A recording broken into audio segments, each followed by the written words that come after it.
در ناحیه به نام میر سعید علی حمدانی روزی دعوتشونده در سطح بلند آمادگی‌ها دایر کرده شد.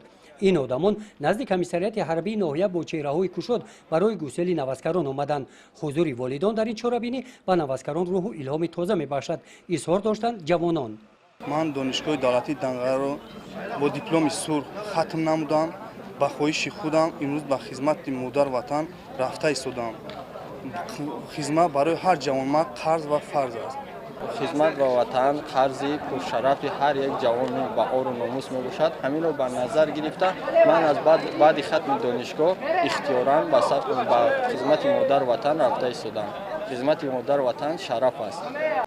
در این روز 90 نفر جوانان باننگ و ناموس در صف ایستاده از کمیسریات حربی ناحیه با گذشت افتخاری از کوچه مرکزی ناحیه جانب میدانی به نام اسماعیل سامانی راه پیش گرفتند. جمع آمد تنتنوی بخشیده به روزی دعوتشونده در میدان به نام اسماعیل سامانی برگزار گردید. در این چورابینی رئیس ناحیه به نام میر سعید علی حمدانی برآمد نموده اشتراکچیان چورابینی را بخشیده به روزی دعوتشونده تبریک نمودند. از جمله کار خوبی بخش کار با جوانان و ورزش را در سمت تربیت وطن پرستی نورسان و جوانان قید نمودند. بعد برآمدهای رسمی در قسمت دیگر در محیط تنتنوی با 15 نفر نوسکران که کورس‌های کسب آموزی اگنتی مهنت و شغل اهالی را ختم نمودند حجت‌های رسمی به آنها سپاریده شدند.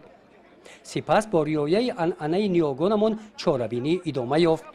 در قسمت فرهنگی چورابینی کارمندان بخش فرهنگی ناحیه با رقص و سرودها خاطر نوسکران را باز هم بالیده گردانیدند.